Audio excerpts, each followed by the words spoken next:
Bom, vamos abrir a palavra de Deus em a carta de Paulo, carta de Paulo aos Coríntios, 1 aos Coríntios, capítulo 3.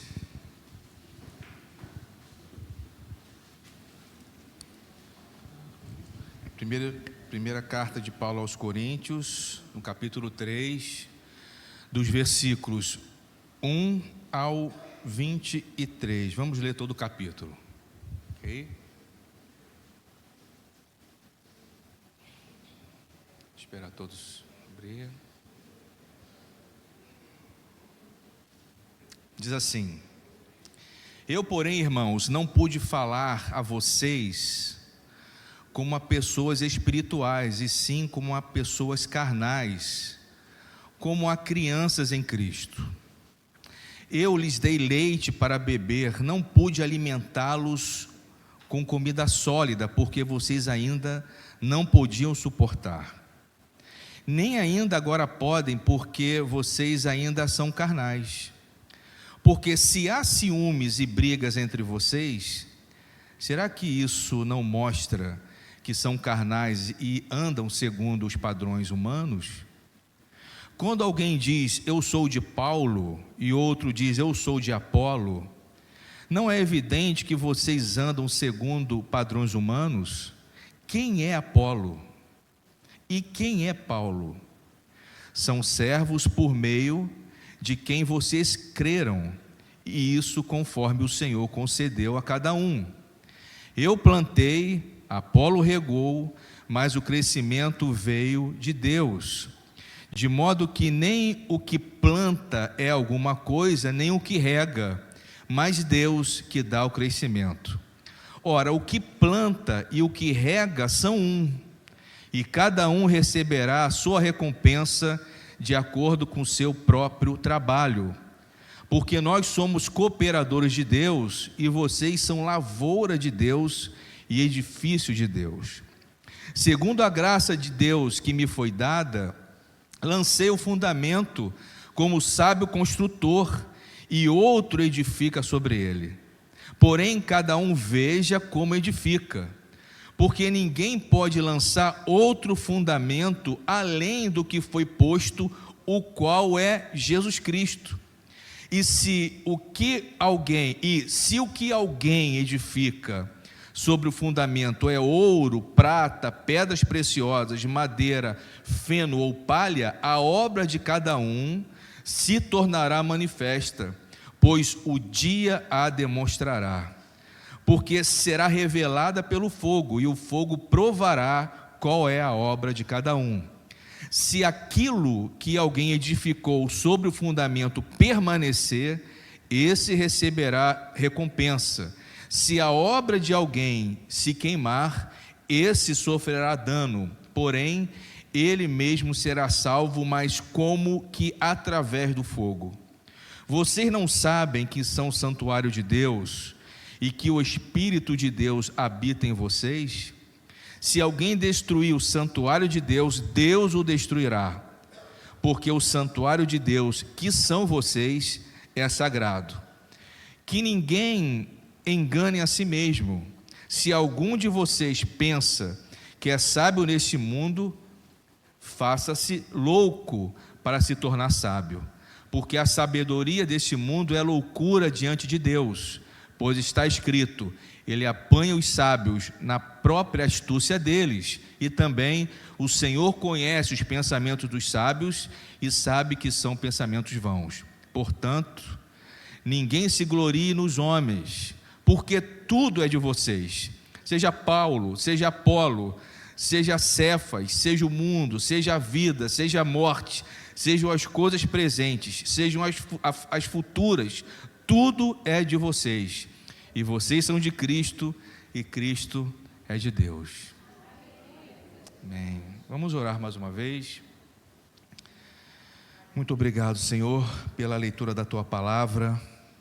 Pedimos que o Senhor venha falar conosco, continue falando conosco, agora através da Tua Santa Palavra. Por favor, Senhor, abra o nosso entendimento e nos ajude. Apesar de mim, nos ajude, no nome de Jesus, amém. Podem sentar, irmãos. Gostaria, diante de falar sobre esses versículos que nós lemos aqui, tentar uma breve ambientação dessa carta que Paulo escreve aqui a esses irmãos lá em Corinto. Paulo foi o autor dessa carta e é bem provável que ele tenha fundado essa igreja lá em Corinto durante a sua segunda viagem missionária. Corinto era uma cidade muito próspera, localizada lá no sul da Grécia. E Paulo, então, segundo algumas informações de Atos dos Apóstolos, então Paulo provavelmente foi o fundador dessa igreja, tá?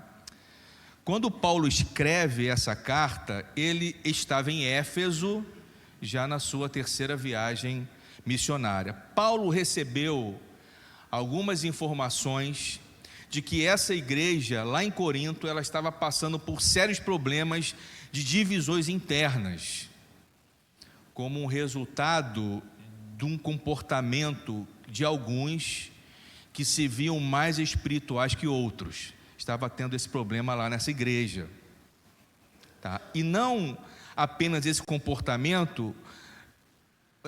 Paulo escreve essa carta aos Coríntios também porque ele chama essa igreja a uma vida santa, ele instrui e restaura essa igreja em áreas de fraqueza que eles tinham em relação à desunião entre eles. Ele trata sobre imoralidade que havia dentro dessa igreja, ele tenta resolver problemas de litígio que acontecia entre irmãos lá nessa igreja em Corinto, em tribunais pagãos.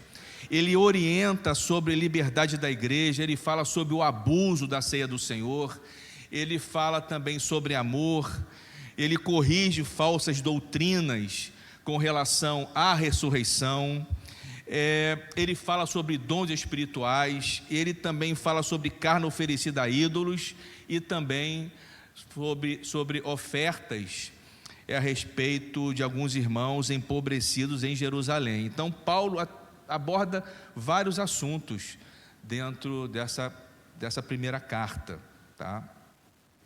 Paulo escreve essa carta para esclarecer e tratar desses problemas, que eram problemas de prática cristã. E fica claro que, embora essa igreja ela possuísse dons espirituais, mas era uma igreja imatura e com pouca espiritualidade. E um dos problemas que o apóstolo Paulo trata já no início dessa carta, aqui em 1 Coríntios, é sobre a desunião entre eles. Os coríntios, eles eram gregos e, segundo a sua cultura, eles reverenciavam a grandes líderes e a grandes filósofos daquela época. Mas quando eles se converteram ao Evangelho de Jesus, eles transferiram para os seus líderes, os seus pastores, essa mesma atitude de reverência que tinham com os líderes do mundo. E Paulo considerava isso uma infantilidade. E ele começa a tratar sobre esse assunto logo no início da carta. Se você olhar aqui para 1 Coríntios capítulo 1, versículo 10, ele diz assim: irmãos, pelo nome do nosso Senhor Jesus Cristo, peço-lhes que todos estejam de acordo naquilo que falam, e que não haja divisões entre vocês. Pelo contrário, que vocês sejam unidos no mesmo modo de pensar, no mesmo propósito. Pois, meus irmãos, fui informado a respeito de vocês que por alguns membros da casa de Cloe provavelmente era uma líder dessa igreja que levou essas informações para Paulo. E ele diz: fui informado pelos membros da casa de Cloe que há brigas entre vocês. Refiro-me ao fato de cada um de vocês dizer: eu sou de Paulo, eu sou de Apolo, eu sou de Cefas, eu sou de Cristo. Então deixa claro aqui para a gente que Paulo recebe informações que essa igreja está com problema de divisões, e Paulo considera isso uma infantilidade. E agora vamos olhar para esse capítulo 3 que nós lemos aqui.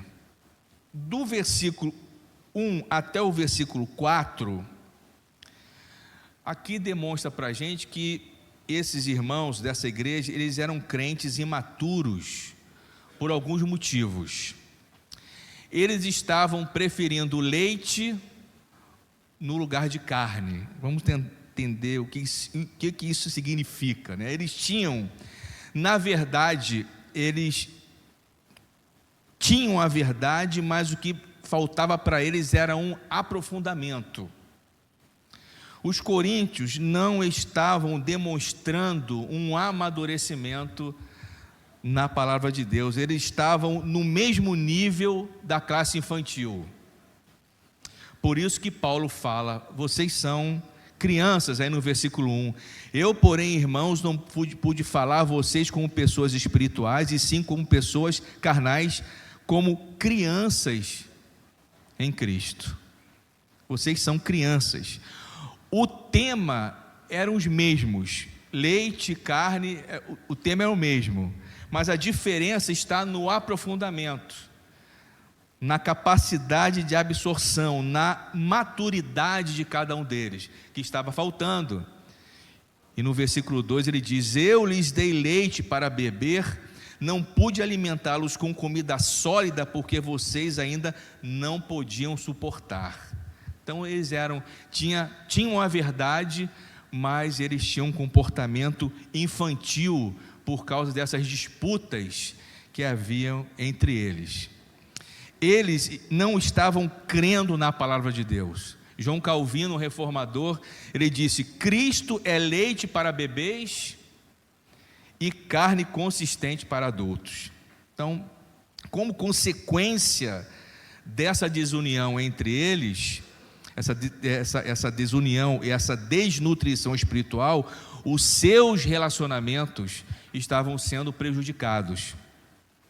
Eles não tinham um relacionamento de cooperação, um relacionamento de edificação uns com os outros, mas uma relação de partidarismo, facções, divisões, disputas, grupos existiam dentro dessa igreja. A gente vê isso claramente no versículo 3, porque se há ciúmes e brigas entre vocês, será que isso não mostra que são carnais e andam segundo os padrões humanos? Então eles tinham a verdade, eles tinham Cristo, mas eram imaturos. Uma observação importante aqui, Paulo usa duas palavras diferentes que são traduzidos como carnais. No versículo 1, Paulo fala sobre carnais, e no versículo 3 ele fala sobre carnais, mas aqui há uma diferença. No versículo 1, quando ele fala como crianças em Cristo, pessoas carnais, aqui é feito de, ou eles eram humanos, eles eram bebês, eles eram crianças. Aqui não há censura. Paulo está dizendo, vocês são crianças na fé, vocês são bebês ainda. Mas no versículo 3, essa palavra carnal, lá no original, significa segundo, caracterizado. No versículo 13 ele diz, porque se há ciúmes e brigas entre vocês, será que isso não mostra que são carnais? Esse carnais aqui é diferente do carnais do versículo 1. Carnais aqui significa que eles estão andando segundo a vontade da carne, ou fazendo a vontade da carne, e aqui há censura. Eles são carnais porque estão criando partidos, criando divisões. Eles estavam seguindo a filosofia do mundo, ou seja, eu gosto do pensador tal, eu gosto do filósofo tal. Eles estavam transferindo essa mesma reverência, essa mesma admiração que eles tinham para os líderes e pastores dentro da igreja. Eles levaram esse pensamento para dentro da igreja, dizendo, eu sou de Paulo. E outro, não, eu não sou de Paulo, eu sou de Apolo. Não, eu não sou nem de Paulo nem de Apolo, eu sou de Cefas, eu sou de Pedro.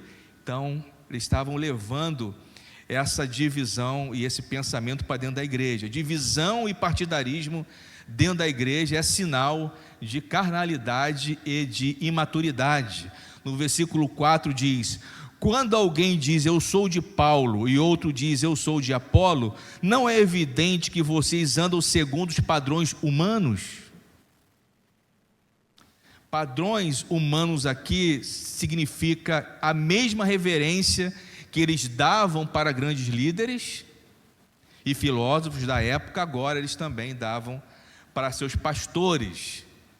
E o apóstolo Paulo chama isso de padrão humano. E às vezes nós fazemos isso também, né? Eu prefiro o pastor tal. Eu prefiro o pastor tal. A gente faz isso também.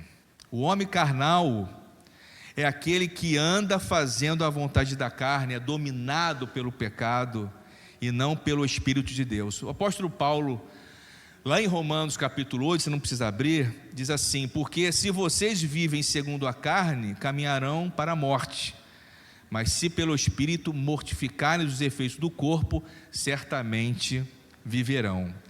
Os homens espirituais, as pessoas espirituais, elas são maduras espiritualmente. Os carnais são dirigidos por interesses egocêntricos e não por interesses centrados em Deus. Os carnais são como crianças em Cristo. Estão em Cristo, mas não cresceram ainda. Frequentam a igreja, estão na igreja, mas ainda não amadureceram, ainda são bebês na fé.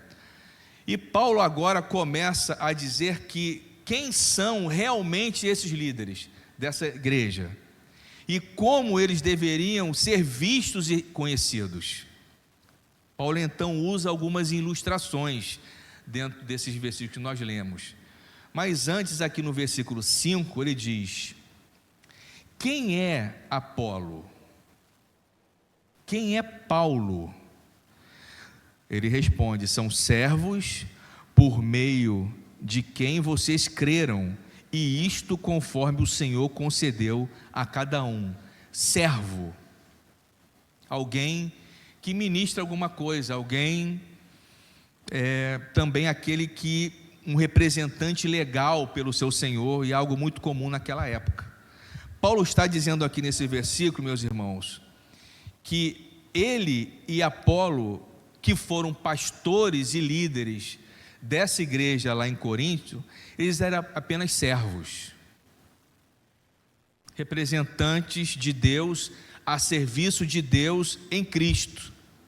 Embora Apolo veio depois de Paulo, Deus usa a quem Ele quer conforme o dom que dá a cada um. Por isso que no final do versículo 5, ele disse: e isto conforme o Senhor concedeu a cada um.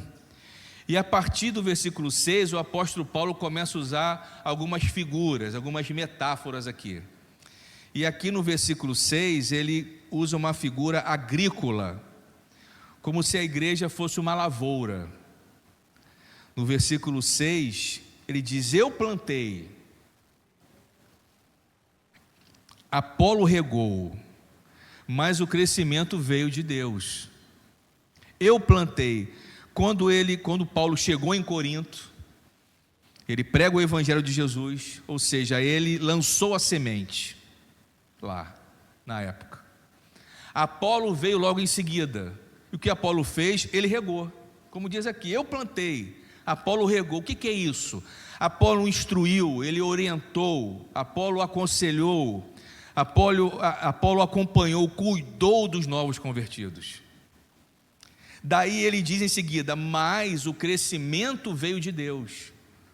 Mesmo se a vocação e o ministério for diferente, quem faz crescer não é Apolo, não é Paulo, não é Cefas, não é um pastor A, não é um pastor B, é Cristo. Ele disse: eu plantei, Apolo regou, mas o crescimento veio de Deus. Mesmo se a vocação e os ministérios sejam diferentes, mas quem dá o crescimento é Deus. Na figura agrícola, nós sabemos que um prepara a terra, outro coloca a semente, outro rega, mas o crescimento de cada um depende de fatores naturais, depende do sol, depende da chuva, depende das estações, etc. Só Deus é quem faz crescer.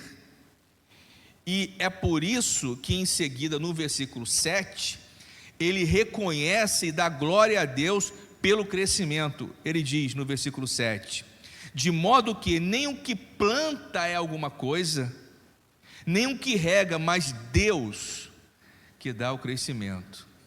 E isso faz com que a gente coloque, a palavra de Deus nos coloque em nosso lugar. Não sou eu que dou crescimento, nenhum pastor, nem Apolo, nem Paulo, nem Cefas. Eles são usados, um planta semente, outro rega, outro cuida, mas quem faz crescer é Deus. Ele reconhece e dá toda a glória a Deus pelo crescimento. Somos apenas servos, a serviço de Deus para vocês, como se ele estivesse dizendo isso aqui. Cada um de nós desempenhou um ministério. Paulo desempenhou um ministério, Apolo desempenhou outro ministério, Cefas, que é Pedro, desempenhou outro ministério. Um planta a semente, outro rega a terra, mas o crescimento é uma dádiva. Aqueles que trabalham podem apenas ficar esperando pelo crescimento. Isso me fez lembrar que 100 anos, mais de 100 anos da reforma protestante, antes da reforma protestante, que aconteceu lá dia 31 de outubro de 1517, mais de 100 anos antes, houve pessoas, Deus levantou pessoas para preparar o caminho até chegar aquele dia que Martinho Lutero afixou as 95 teses naquele castelo lá em Wittenberg, na Alemanha. Então, 100 anos antes, meus irmãos, John Hus, Jerônimo Savonarola, Erasmo de Roterdã e tantos outros homens, Deus levantou 100 anos antes para preparar o caminho, para naquele dia 31 de outubro de 1517, Martinho Lutero então prega as 95 teses naquele castelo. Então, um planta, outro rega, mas quem dá o crescimento é o Senhor, Só Deus pode dar esse crescimento. Embora vemos muitos por aí que tentam produzir crescimento através de métodos, através de invenções malucas, através de campanhas muito criativas, quem dá o crescimento é apenas Deus. No versículo 8 e 9, Paulo diz que esses líderes da igreja receberão a recompensa de Deus. No versículo 8 ele fala: ora, o que planta e o que rega são um, cada um receberá a sua recompensa de acordo com o seu próprio trabalho, porque nós somos cooperadores de Deus e vocês são lavoura de Deus, edifício de Deus. São um, embora possuam chamados diferentes, embora possuam ministérios diferentes, eles estavam unidos no mesmo propósito.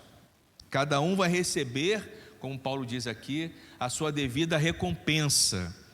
A gente não sabe que recompensa é essa, mas Deus irá recompensar.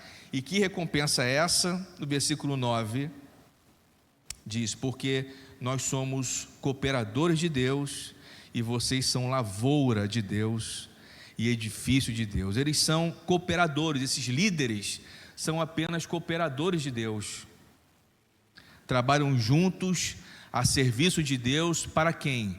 Para a lavoura de Deus, que é a igreja, onde Deus envia seus obreiros para cuidar e servir. Ainda no versículo 9, o apóstolo Paulo ele usa uma outra metáfora, ele fala sobre edifício. Então, vimos que ele usa uma metáfora se referindo à igreja como lavoura, e agora ele usa uma outra metáfora falando sobre edifício. A figura do edifício também é uma figura muito conhecida naquela época. Ele começa dizendo que foi ele que lançou essa pedra fundamental. Talvez ele se recorde ali nesse momento do tempo que ele esteve em Corinto e onde ele iniciou esse trabalho, inaugurando então a base desse edifício como um construtor, que era a igreja. No versículo 10, ele diz: segundo a graça de Deus que me foi dada, lancei o fundamento, como sábio construtor, e outro edifica sobre ele. Ele diz que esse fundamento que ele lançou foi por causa da graça de Deus que lhe foi dada, no versículo 10 que nós lemos. Literalmente, o dom que Deus lhe deu, que era o seu apostolado. E quando ele diz lancei o fundamento, é porque nenhum arquiteto pode edificar um edifício sem um fundamento, sem uma base. E esse fundamento que o apóstolo Paulo está dizendo aqui é Cristo, que ele pregou entre os coríntios ali naquela época. Só Jesus Cristo é o fundamento adequado para a igreja. Lá em Romanos capítulo 15, na sua saudação final, o apóstolo Paulo ele diz: porque não ousei falar sobre coisa alguma, a não ser sobre aquelas que Cristo fez por meio de mim, para conduzir os gentios à obediência, por palavras e por obras, por forças de sinais e prodígios, pelo poder do Espírito de Deus. Assim, desde Jerusalém e arredores até Ilírico, tenho divulgado o Evangelho de Cristo, esforçando-me deste modo por pregar o Evangelho, não onde Cristo já foi anunciado, para não edificar sobre alicerce alheio. Então Paulo ele prega, ele lança esse fundamento que é Cristo. E ainda no versículo 10 ele diz: segundo a graça que me foi dada, lancei o fundamento, como sábio construtor, e outro edifica sobre ele. Paulo está dizendo que após ele ter lançado esse fundamento, após ele ter dado início ali àquela igreja, anunciando Cristo entre eles, outros vieram e trabalharam em cima desse fundamento, pastores e mestres que construíram esse edifício sobre a base que Paulo lançou. Então Paulo esteve em Corinto, lança a base, anuncia o fundamento que é Cristo, e outros vieram e então edifica esse edifício. Mas ele diz no final do versículo 10, cada um veja como edifica. Segundo a graça que Deus me foi dada, lancei o fundamento como sábio construtor, e outro edifica sobre ele, porém, cada um veja como edifica. Ou seja, tenham cuidado com essa edificação sobre esse fundamento. Por que ele disse isso? A resposta está no versículo 11. Porque ninguém pode lançar outro fundamento além do que já foi posto, o qual é Jesus Cristo. Jesus Cristo é o fundamento. Não coloquem, como se ele estivesse dizendo, não coloque sobre mim, nem Apolo, nem Cefas, o fundamento da igreja, mas Cristo é o fundamento. Cristo é o fundamento. Cristo é o fundamento, Cristo é o alicerce, e ele já foi lançado pelos apóstolos. Meus irmãos, não precisamos mais de nenhum outro fundamento. Nós já temos um, não precisamos mais. Esse fundamento que temos é único, não precisamos de outro. É Cristo, é o Evangelho de Jesus Cristo. Esse é o fundamento. Do versículos 12 a 15, o apóstolo Paulo usa uma outra figura. Agora ele fala sobre incêndio. Ele usou uma figura agrícola para se referir à igreja, ele usa um edifício para se referir à igreja, e agora ele usa uma outra figura, um incêndio.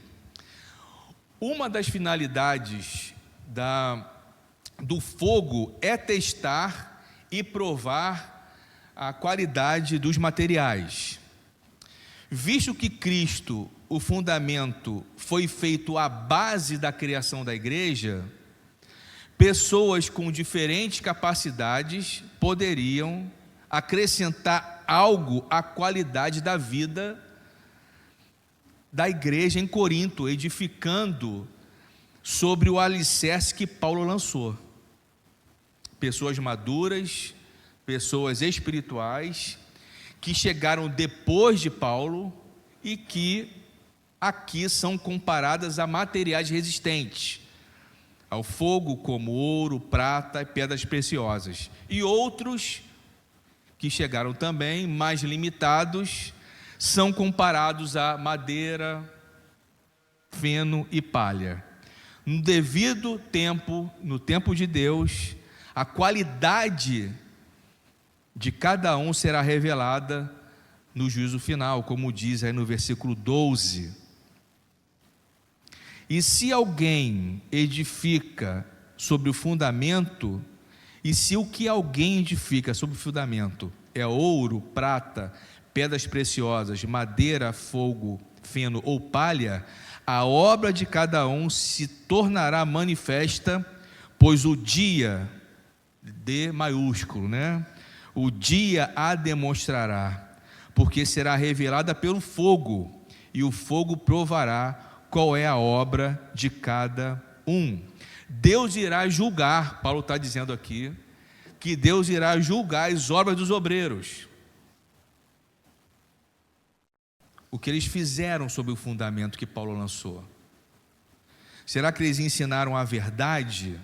É isso que ele está dizendo. Será que eles ensinaram todo o conselho de Deus? Será que eles ensinaram a verdade do Evangelho pura e simples? O apóstolo Pedro, em sua primeira carta, no capítulo 4, ele diz: amados, não estranhem o fogo que surge no meio de vocês, destinado a pô-los à prova, como se alguma coisa extraordinária tivesse acontecendo. Pelo contrário, alegre-se na medida em que são coparticipantes do sofrimento de Cristo, para que também na revelação da sua glória vocês se alegrem exultando. Então aqui o apóstolo Paulo ele apresenta dois resultados: aquele obreiro fiel que sobre o fundamento apostólico pregou a Cristo, ensinou a verdade, cuidou das ovelhas e as protegeu, esse receberá a recompensa. Versículo 14: se aquilo que alguém edificou sobre o fundamento permanecer, esse receberá recompensa. Não sabemos que recompensa é.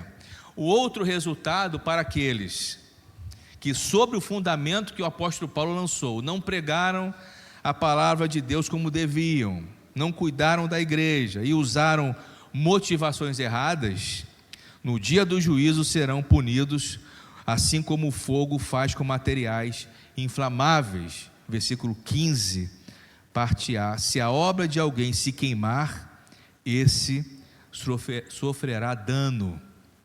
Ainda aqui no versículo 15, na última parte do versículo, onde o apóstolo Paulo diz: porém, ele mesmo será salvo, mas como que através do fogo, pode ser traduzidos também como se tivessem escapado pelo fogo. E aqui a gente pode lembrar lá em Amós, no capítulo 4, onde Deus fala palavras duras para Israel rebelde. Ele diz lá em Amós 4:11: destruí alguns de vocês como Deus destruiu Sodoma e Gomorra. Vocês foram como um toco de lenha tirado do fogo, ou seja, vocês se livraram por um triz, mas não se converteram a mim, diz o Senhor. Ou seja, Paulo sustenta a sua convicção de que os homens não são salvos através da qualidade do seu trabalho, mas pela generosidade da graça de Deus. No versículo 16, Paulo usa uma pergunta retórica. Ele diz: vocês não sabem que são santuários de Deus e que o Espírito de Deus habita em vocês? Sim, eles sabiam disso. Olhando para todo o contexto do capítulo 3, o santuário de Deus aqui é a igreja de Deus, é o corpo de Cristo, é a comunidade cristã. O Espírito de Deus habita em vocês, aqui no versículo 16. o Espírito de Deus habita em vocês. Aqui são todos aqueles que criam divisões e ensinam heresias. Deus destruirá quem faz esse tipo e tem esse tipo de comportamento. A razão disso é por causa do cuidado de Deus com a sua igreja, porque no versículo 17 ele fala: se alguém destruir o santuário de Deus com heresias, com divisões, é o que o apóstolo Paulo está tratando desde o capítulo 1. Então ele diz: se alguém destruir o santuário de Deus, Deus o destruirá, porque o santuário de Deus, que são vocês, é sagrado. Paulo então conclui o seu argumento dizendo que a mensagem da cruz é loucura para o mundo. Uma pessoa precisa fazer-se de louca, isso é, precisa aceitar pela fé o Cristo crucificado, com o fim de se tornar sábia. E essa fé é uma reação à obra de Deus em Cristo, e nenhum homem pode gloriar-se de ter chegado a essa sabedoria pelos seus próprios méritos. A verdadeira sabedoria do homem é revelada quando ele aceita a loucura de Deus, que é a cruz. Porque Deus amou o mundo de tal maneira que deu o seu Filho unigênito para todo aquele que nele crer não pereça, mas tenha a vida eterna. A sabedoria do mundo é loucura para Deus, porque é um esforço para salvar-se a si mesmo, em vez de ser salvo por Deus. E isso é loucura para Deus. Só Deus pode salvar o homem. Os homens não podem alterar a sua situação. Só Deus pode salvar. Só Deus pode fazer isso. E no versículo 18 ele diz: porque que ninguém engane a si mesmo. Se algum de vocês pensa que é sábio desse mundo, faça-se louco para se tornar sábio, porque a sabedoria deste mundo é loucura diante de Deus. E em seguida ele cita Jó 5,13 e Salmo 94,11, no versículos 19 e 20. Ele apanha os sábios na própria astúcia deles, e também o Senhor conhece os pensamentos dos sábios e sabe que são pensamentos vãos. Paulo aplica tudo isso que ele disse até aqui nos versículos 21 e 23. Ele diz: tudo é de vocês, portanto ninguém se glorie nos homens. Não se glorie nos filósofos que vocês reverenciavam no passado. Não se glorie nos sábios desse mundo. Não se glorie em Apolo, nem Paulo, nem Cefas, porque tudo são de vocês. Ele diz: portanto ninguém se glorie nos homens, porque tudo é de vocês. Seja Paulo, seja Apolo, seja Cefas, seja o pastor Gilson, seja o pastor Guilherme, seja o Yuri, seja o mundo, seja a vida, seja a morte, sejam as coisas presentes, sejam as futuras, tudo é de vocês, e vocês são de Cristo, e Cristo é de Deus. Tudo é de vocês. Deus colocou esses homens para servir, para guiar, para ensinar, para cuidar, para ajudar, para ouvi-los, para aconselhar.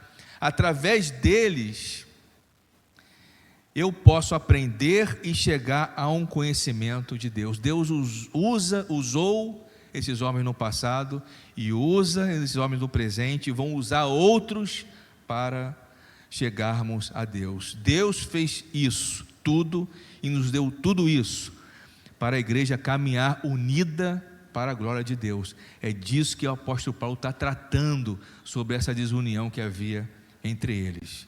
E no versículo 23, e vocês são de Cristo e Cristo é de Deus, que a igreja em Corinto e em todas as outras partes se levantem em adoração e louvor diante do altar de Deus. E a gente pode tirar algumas aplicações desse texto que acabamos de ler aqui. Eu separei rapidamente 5 aplicações.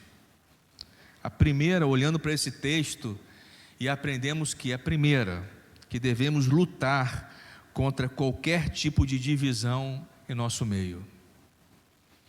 E isso acontece através da maturidade cristã, por meio de um aprofundamento das Sagradas Escrituras.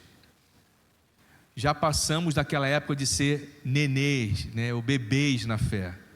Precisamos crescer, amadurecer, nos fortalecer. Como Paulo disse, eu não pude dar alimento sólido para vocês, porque vocês são crianças em Cristo. Eles tinham a verdade do Evangelho, eles tinham Jesus, mas eles eram crianças. E por isso que havia uma desunião entre eles. E Paulo fala, vocês têm que crescer, vocês têm que amadurecer. Porque nós estamos aqui apenas para servi-los, tudo é de vocês. Então, devemos lutar contra isso, contra essa divisão que há, através de uma maturidade por meio de um aprofundamento das Sagradas Escrituras. Segundo, aplicação que eu separei aqui, Deus dá dons e usa quem Ele quer, mas o crescimento vem de Deus e não de nós ou do nosso esforço. Deus usa quem Ele quer em ministérios diferentes, como Deus usou o apóstolo Paulo para plantar a semente em Corinto, e Paulo para regar, para cuidar depois, como nós vimos aqui. Então Deus dá dons e usa quem Ele quer, mas o crescimento, meus irmãos, é Deus que dá. Devemos estar preparados, estar prontos. Senhor, me usa para fazer a Tua vontade, mas se prepare para isso. E aqui eu puxo a sardinha aqui, faça o CETEB, faça o panorama, se prepara. Senhor, estou me preparando para o Senhor me usar, pela graça de Deus, e nos colocarmos disponíveis para Deus nos usar, mas é Ele que dá o crescimento, entenda? Mesmo que temos as nossas responsabilidades e temos que fazer, mas é Deus que dá o crescimento, é Deus que faz, pela sua graça. Terceiro ponto, ter a visão clara que somos um corpo com funções diferentes. Não há graus de importância para funções.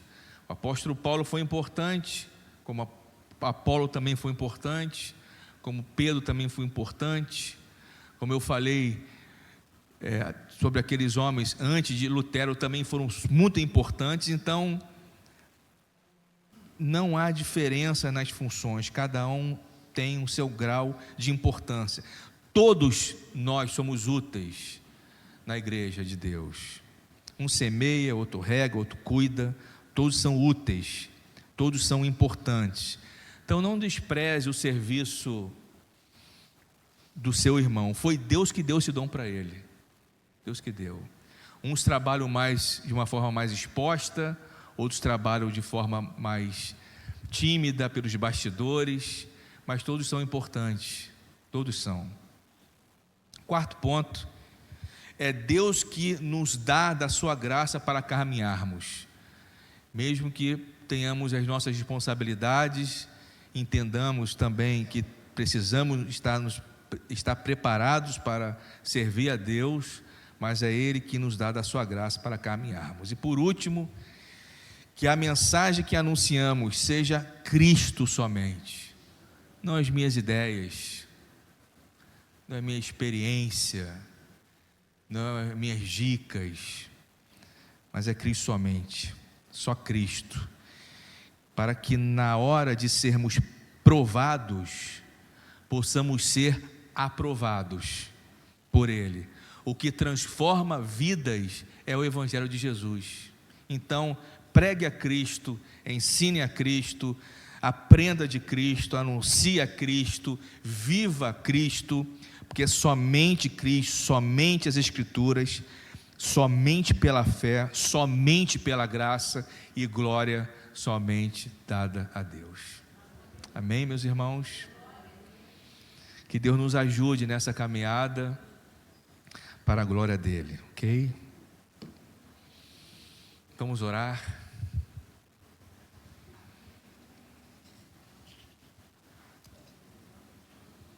Ó Senhor, muito obrigado por tantos homens e mulheres que o Senhor levantou antes de nós.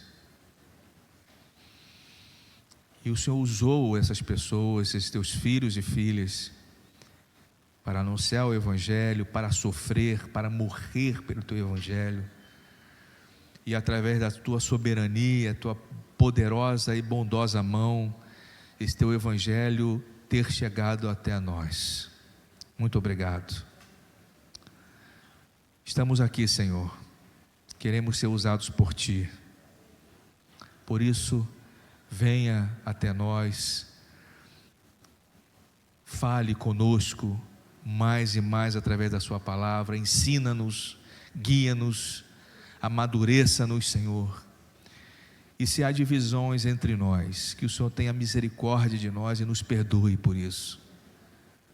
Não queremos ser bebês na fé, queremos amadurecer, queremos crescer, queremos Te dar glória, Senhor, com a nossa vida em serviço a Ti. Muito obrigado pela Tua palavra, muito obrigado pelas orientações que o Senhor deixou através da Tua palavra para nós. Que o Senhor possa continuar nos abençoando, nos sustentando, nos guiando, nos fortalecendo nessa caminhada, Senhor, para a glória do Teu nome, no nome de Jesus. Amém. Amém.